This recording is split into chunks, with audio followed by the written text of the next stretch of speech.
My name is Mary F. Santos, and I am 30 years old. By the time I walked into that restaurant, it already felt like too much. Not because I had some dramatic premonition that my night would turn into a spectacle, but because of everything that had been piling up for years, quiet and constant. The way a ceiling leak becomes normal until you look up and realize the stain has spread across the whole room. My younger sister Melissa and her husband Kevin had turned needing me into a routine, and I had turned rescuing them into a reflex. It always began the same way, the careful, soft, open text, "Hey, sorry to bother you," followed by a problem that somehow ended with me opening my banking app. Rent was short, the car payment was due. The electricity company sent a shut-off notice. They'd had a rough month.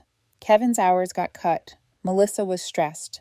And every time, I told myself family should have each other's backs, even when my back was the only one getting used. I wasn't rich. I wasn't some trust fund sister who threw money around without noticing. I worked. I budgeted. I skipped things. I said no to vacations and yes to overtime. I kept my life simple so theirs could stay afloat, because that was the role I drifted into so slowly I didn't even notice it becoming permanent. And the worst part wasn't the money, it was the assumption. The way a dinner out would end with my sister smiling sweetly while the check hovered on the edge of the table, waiting for the person who always picked it up. The way my mother would say, "You're just better with money," like that explained why I was the one who had to be responsible for everyone else's consequences. My boyfriend Ethan used to watch it happen in real time, the way my sister's small favors always expanded, the way Kevin's silence always meant he expected me to handle it. Ethan didn't hate them. He didn't speak badly about my family. He just asked questions I didn't want to answer, like why Melissa's emergencies always landed on my shoulders and why my mother acted like my boundaries were optional. I would brush it off and tell him it wasn't worth a fight, because I'd spent my whole life believing keeping the peace was the same thing as being loved. So when Melissa's 27th birthday came around, I told myself I was going to do something that felt purely generous, not obligated, not pressured, not transactional. I wanted her to feel special. I wanted, if I'm being honest, to feel special too, to feel like I could give a gift without it being mistaken for an installment payment on my place in the family. Melissa had been obsessing over this designer handbag for months, the kind she'd pull up on her phone and stare at like it was a dream you could touch. She'd talk about it at least 10 times, tracing the photo with her finger, sighing dramatically and saying she'd never buy something that expensive for herself. I knew she wouldn't.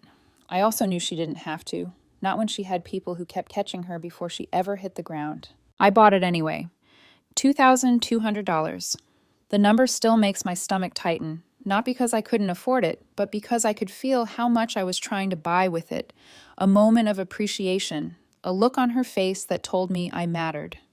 I walked into that restaurant holding the gift bag carefully, imagining her reaction, imagining the brief, bright spark of gratitude that would make all the quiet sacrifices feel less invisible. The family table was already full when I arrived. My father was deep in conversation with Kevin, laughing at something Kevin said as if Kevin hadn't spent half the last year avoiding steady work while Melissa called me about bills. Melissa's friends were loud, clustered around wine glasses, the kind of laughter that carries across a room. And my mother was sitting at the head of the table like she owned the place, wearing that smirk I've learned to dread, the one that always came right before a comment she considered clever, usually at someone else's expense. Ethan had offered to come with me, but Melissa had made a point of saying it was family only, which should have been my first clue that this night wasn't really about celebrating her. It was about reminding me where I stood. I scanned for my place card, expecting to see my name near my sister, near my parents, somewhere that said I belonged at this table. There was nothing. I looked again, confusion tightening my throat, until my eyes caught a small, wobbly table tucked away in the far corner of the room. It wasn't set like the rest. 2 booster seats, a few crayons rolling around, a laminated kids menu with a cartoon giraffe smiling too hard, and in the center of it all, a folded napkin with my name scribbled across it in thick black marker, like a joke so lazy they didn't even bother printing it. I stood there longer than I should have, because part of me genuinely believed there had to be some mistake, that someone would notice and fix it, that my mother would wave me over and laugh and say, "Oh, honey, of course not, sit here." But instead, my mother followed my gaze and said loud enough that half the restaurant could hear, "We thought it would be more fitting for you." There was laughter at the table. Not roaring, not cruelly obvious, but that low, satisfied kind that doesn't need volume to sting. Melissa's friends glanced toward me and then away, like they weren't sure whether they were supposed to join in. My father didn't even look up. Kevin smirked into his drink. And Melissa, the person I'd just spent $2,000 trying to make feel loved, stared at me with the tiniest twitch of a smile, like she was waiting to see if I'd play my part and swallow it. The heat that climbed up the back of my neck wasn't just embarrassment. It was something older, something I'd been forcing down for years.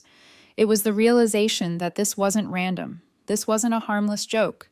This was a public little ritual designed to tell me I wasn't a guest of honor or a valued sister. I was the one who paid, the one who was useful, the one who could be placed wherever it was convenient, even at a kid's table, because my dignity wasn't part of the budget. I didn't yell. I didn't cry. I didn't argue. Something in me went quiet and precise, the way it does right before you finally stop negotiating with reality. I walked to the main table, set the gift bag down in front of Melissa, and watched her hand reach toward it automatically, like she felt entitled to the reward even while I stood there humiliated. For a second, I let the bag sit there, heavy and beautiful, the exact thing she wanted, the exact thing I'd convinced myself would soften her. Then I picked it back up. "Consider this ungifted," I said, calm enough that my own voice surprised me. Melissa's smile snapped off her face like a mask being yanked away. My mother's smirk faltered. For the first time all night, my father looked up. Kevin's mouth opened like he wanted to say something and couldn't find the words fast enough. And I turned and walked away, not rushing, not stomping, just leaving with the kind of control I'd never been allowed to have in that family. I could feel eyes on me as I crossed the room. The kind of attention that only appears when you stop being compliant. The air outside was colder than I expected, and the streetlights made the pavement look slick even though it hadn't rained. I walked without a plan, just putting distance between myself and that table, between myself and the napkin that had my name written on it like an insult. My phone started buzzing before I'd even made it 3 blocks. Melissa's name lit up the screen, her contact photo from a barbecue years ago, where she was smiling into the camera like we were close. For half a second, I considered ignoring it. But old habits are stubborn. I'd answered her calls at 2 a.m. I'd answered her when she was crying about bills, when she was angry about Kevin, when she needed someone to fix what she didn't want to face. I answered this too.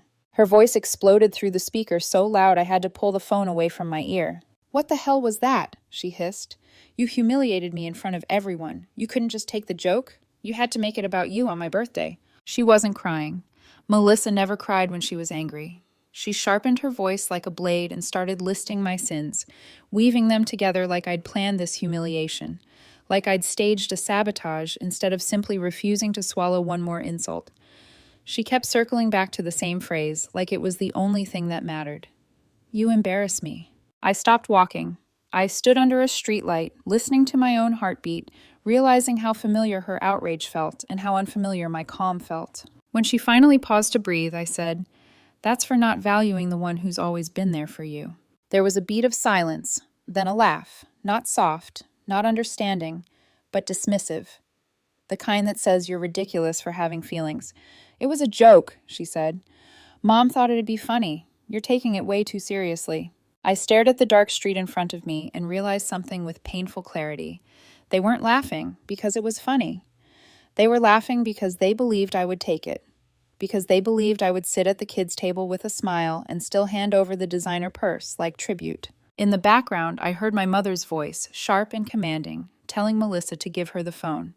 A second later, my mother was in my ear, already furious. "What is wrong with you?" she snapped. "You caused a scene over nothing. You walked out like a spoiled child, and you think that's okay?" "It's not nothing," I said, and my voice stayed flat because I refused to match her chaos. "It's years of me paying bills, covering gaps, helping Melissa and Kevin, and all I get in return is being treated like I don't belong at my own sister's birthday dinner." "You're acting like money makes you better than us," she shot back. "No," I said. "I'm saying I've been keeping this family from falling apart financially for years, and tonight made it clear how little that matters to you." There was a pause, the kind where she recalculates her approach. Then she called me dramatic. She said family jokes were what made us close. She said I was throwing everything away over a seating card. Melissa grabbed the phone back, her voice quieter now, but still hard. If you don't turn around and come back right now, don't bother talking to me again. I thought about the napkin, the booster seats, the smirk on my mother's face. I thought about every sorry to bother you message that ended with me paying something they swore was temporary. And for the first time, I didn't feel the urge to fix it. Okay, I said, and I hung up. I barely slept that night, not because I was replaying the napkin or the kids' table over and over, but because my body kept waiting for the next impact, like it had been trained to expect consequences whenever I said no. I kept hearing Melissa's voice in my head, the way she'd said I humiliated her, as if humiliation was something I'd done to her instead of something they had prepared for me like a centerpiece. Around 2 in the morning, I finally drifted off, and when I woke up, my phone looked like a battlefield. The first wave was my mother, text after text, swinging between guilt and anger so fast it felt manic. One message said, "You embarrassed your sister in front of everyone. Do you feel proud?" 2 minutes later, "You need to fix this before the family thinks you've lost it." Then, "I can't believe you'd do this on her birthday." There was a rhythm to it, like she was trying different keys on a ring until one unlocked me. When that didn't work, the relatives started pouring in. Aunt Linda, who always spoke like she was delivering a sermon about practicality, sent a long paragraph about how she didn't understand where my anger came from and how one bad seating arrangement shouldn't destroy a relationship. My cousin Paul chimed in with a smug message about how he'd heard I stormed out like a child over a harmless joke. Neither of them had been there, which was the point. They were responding to a version of the night someone else had already written for them, a version where I wasn't the woman who walked in holding a $2,200 gift after years of quietly paying bills, but the unstable one who couldn't take a joke. That was when it hit me, with a clarity that felt almost physical. My mother didn't just smirk at the table, she moved fast. While I was walking out into the cold, she was already telling her story. She'd turned me into the villain before my heels even hit the sidewalk outside the restaurant. In her story, Melissa was the wounded birthday girl, Kevin was the quiet husband trying to keep peace, and I was the dramatic sister who made everything about herself. It didn't matter that the joke had been designed to humiliate me. It didn't matter that I'd funded their lives for years. In their narrative, my help was invisible, and my boundary was a crime. My dad finally texted around mid-morning, which almost made me laugh because he never texted unless it was important, and, in his mind, important meant, keep your mother calm. His message was short, almost dismissive. Your mom's upset. Just apologize and move on.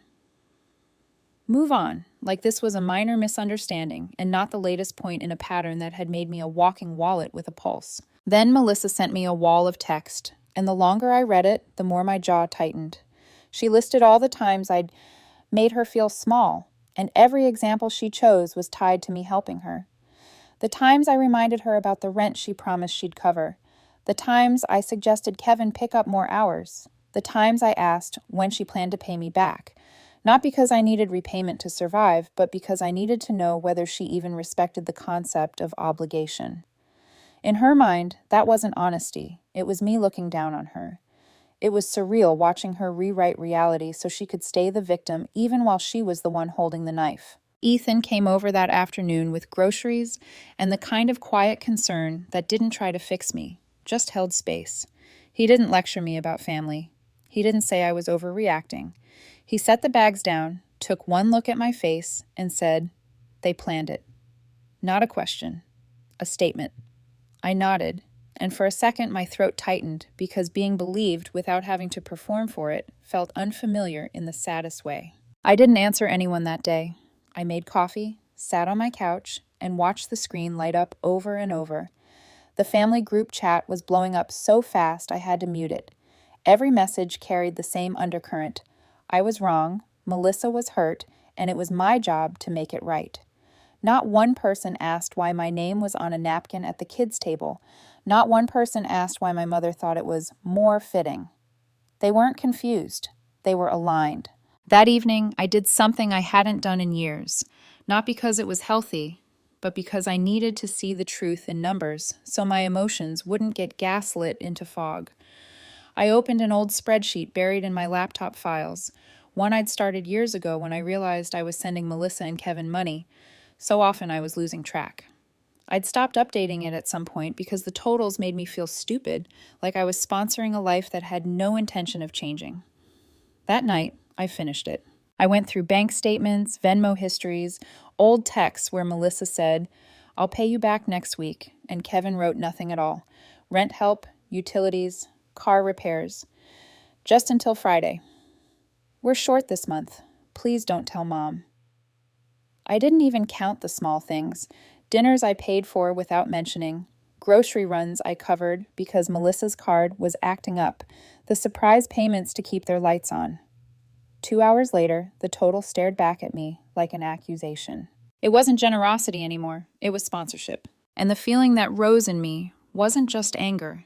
It was clarity, so sharp it almost felt peaceful. I had been funding a lifestyle they had no intention of outgrowing, and they still thought I deserved a napkin at the kids' table. I typed one message into the main family chat, short enough that it couldn't be twisted into drama. "Taking a break from the family for a while. Please don't contact me unless it's a real emergency." No explanations, no debates, no pleading for understanding from people committed to misunderstanding me. Then I turned my phone off completely, the way you shut down a machine that keeps overheating, and I went to bed hoping the silence would finally arrive.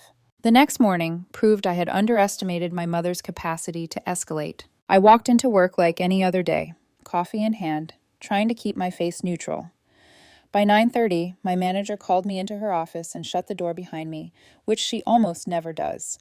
She turned her monitor toward me, and I felt my stomach drop before I even read the words. An email sent from a generic Gmail address, no name attached, claiming I had been displaying erratic behavior in public, that I had stormed out of a dinner in a fit of rage, and that for everyone's safety the company might want to keep an eye on me. It was written like concern, but it read like sabotage. There was no signature, but I didn't need one. The phrasing was too familiar, the careful way it painted me as unstable without directly accusing me, the way it tried to plant doubt while pretending to be helpful. It was my mother's voice on the screen. I told my manager there was a personal family issue and that it would not affect my work. I told her the email wasn't based in reality. She studied me for a long moment, then nodded slowly and said she believed me, but she wanted me to be mindful of how perception spreads. I walked out of her office with my coffee cold, my hands shaking, not from fear, but from a new kind of anger that felt cleaner than sadness. This wasn't about a birthday dinner anymore. This was my mother reaching into the one part of my life she hadn't controlled and trying to poison it. That night, I didn't just mute chats. I blocked everyone. Melissa, Kevin, my mother, my father, the aunts and cousins who'd decided I was wrong before they even asked what happened. I deleted the family group entirely from my phone like I was clearing a wound of something infected. I sat in the quiet afterward and felt the strange shock of peace begin to settle, and beneath it, a warning I couldn't ignore. With my family, silence never meant surrender. Silence meant they were planning the next move. For 3 days after I blocked everyone, nothing happened. No calls slipped through. No surprise emails. No vague, just checking in messages from cousins pretending to be neutral. The quiet felt unreal, like the moment after a fire alarm stops ringing when your ears are still buzzing and you're not sure if it's actually over. I kept my phone nearby out of reflex, even though there was no one left who could reach me. Each evening, I waited for the familiar spike of anxiety that usually came with sunset, the sense that some new problem was about to land in my lap. It didn't come, and that was when I realized how much of my daily tension had been manufactured by them. On the fourth morning, the knock came. It was just after 9, a cold Saturday, the kind of morning I usually spent catching up on laundry and pretending the world could wait. The pounding at my door was sharp and deliberate, too loud for the hour, the kind of knock that wasn't asking permission so much as announcing ownership. I froze with my coffee mug halfway to my lips, listening. 3 more hard knocks followed, then a pause, like whoever was out there expected me to rush to comply. I stepped quietly to the peephole. It was my mother. Her hair was done perfectly, coat buttoned all the way up, posture rigid like she was headed into a meeting she planned to dominate. Clutched under her arm was a thick manila folder, the kind people carry when they want their words to feel official. Standing just behind her, leaning against the railing like this was a casual errand, was Kevin. He was scrolling on his phone, expression bored, like he wasn't part of the reason this moment existed. I didn't open the door. Instead, I spoke through it. What do you want?" My mother's voice shifted instantly into something too bright, too smooth. She said she wanted to talk like adults and end the nonsense before it went any further. I told her there was nothing to talk about, that I'd been clear, that I didn't want contact. That was when her tone snapped into something colder. She said she'd been in touch with people who deserved to know the truth about me, and that she could make things very difficult if I didn't drop my attitude.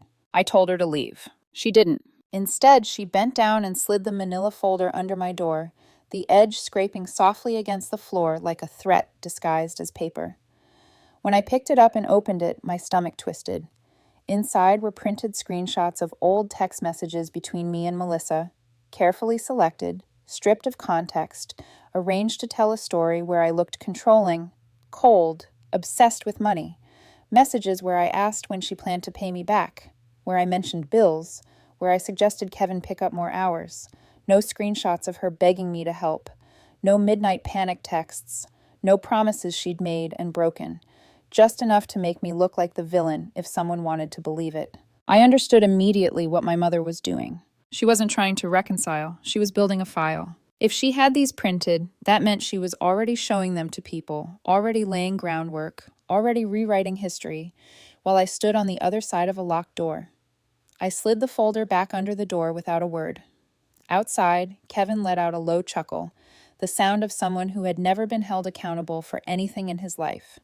My mother told me I was throwing away the only people who cared about me, and that one day I'd regret it. They knocked once more, hard, then finally walked away. I stood at my window and watched them get into their car. My mother didn't look angry. She looked satisfied, like she believed she'd planted doubt in me that would eventually pull me back into their orbit. She was wrong. If anything, watching her escalate like that, dragging my private life into something calculated and malicious, snapped the last thread of hesitation I still had.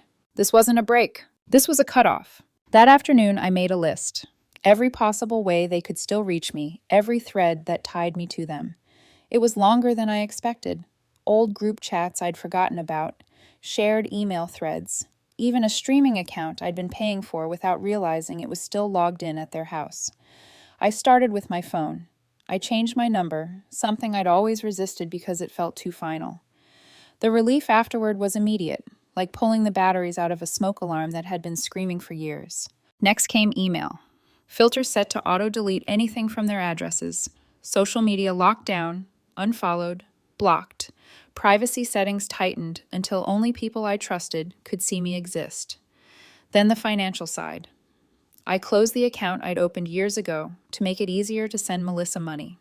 I went through my banking app line by line, canceling auto payments I'd forgotten about, Kevin's cloud storage subscription, a shared phone plan, random little expenses that added up to proof of how deeply I'd been embedded in their lives. By evening, I realized I'd done something I hadn't done in years. I'd made my life mine again. But I also knew it wasn't over. My mother doesn't accept closed doors. She looks for windows. So I placed a fraud alert on my credit, set up identity monitoring, and scheduled a consultation with a lawyer about harassment documentation. The lawyer told me it wasn't enough yet for a restraining order, but to document everything. So I started a file. A few days later, my cousin Ava, one of the only relatives who hadn't chosen a side, reached out. She said my mom was telling people I'd abandoned the family over a seeding joke and cut them off financially out of spite. Ava asked if I wanted her to correct the story. I told her not to bother. The truth doesn't need defending to people who are committed to misunderstanding it. A week after my mother's visit, a letter appeared in my mailbox. No return address. The handwriting was unmistakable, my mother's. The envelope was thick. I didn't open it. I put it in a drawer with the rest of the evidence, sealed and untouched. Whatever was inside, apology, threat, performance, the goal would be the same. Pull me back in. The silence after that was total. No knocks, no emails to my boss, no blocked number calls in the middle of the night. It would have been easy to believe it meant peace, but I've known my family too long for that illusion. Silence with them never means surrender. It means planning. The silence lasted just long enough to feel intentional. About a month passed after I shut every door I could find, long enough for my body to stop racing when my phone buzzed, long enough for my evenings to feel like mine again. I cooked without rushing. I slept without waiting for a late-night crisis. Ethan and I started talking about things that weren't emergencies or family damage control. Normal things, plans, trips we might take, furniture we didn't have to choose based on how durable it would be for someone else's chaos. That was when the hook came. It was a Tuesday evening. I was walking home from work with a grocery bag cutting into my fingers, already thinking about dinner, when I noticed a dark SUV idling across the street from my building. I wouldn't have thought twice about it if the driver's window hadn't rolled down the moment I stepped onto the sidewalk. Kevin leaned out like we were old friends running into each other by accident. "Mary," he said, grinning, "thought I'd catch you before you went inside." My stomach dropped, but my face stayed still. I told him I wasn't interested in talking and kept walking. That's when he said it. "Melissa's pregnant." I stopped. Not because I cared about the news itself, but because I knew exactly why he'd led with it. Babies are leverage in my family. Babies soften voices, rewrite histories, excuse everything that came before. Babies are how they pretend the past never happened. Kevin launched into it without waiting for a response. He said Melissa was nervous, emotional, that she wanted things to be different this time, that families should be together for moments like this. He talked about how the baby deserved to know its aunt, and then, like clockwork, the sentence arrived dressed up as concern. "She thought maybe you'd want to help get things ready, like you always have before." There it was. Not an apology, not accountability, an invoice disguised as sentiment. I told him congratulations and said nothing had changed. He tried to keep smiling, but the edges of it cracked. Before I could walk away, he added, "You don't want this kid growing up thinking you're the kind of woman who turns her back on family, do you?" I didn't answer. I walked past him, through the building door, and let it lock behind me. The next morning, my cousin Ava texted. She said she'd overheard my mother at a baby shower, telling people I was already planning to set up a college fund for the baby. My name hadn't come up in the same sentence as congratulations. Only money. Only expectation. That's when it became clear. The pregnancy wasn't an olive branch. It was a battering ram. Ethan asked me that night if I was okay. I told him the truth. "They think a baby will reset the board." He nodded slowly and said, "Then they don't know you at all." But I knew them, and I knew this wasn't the last attempt.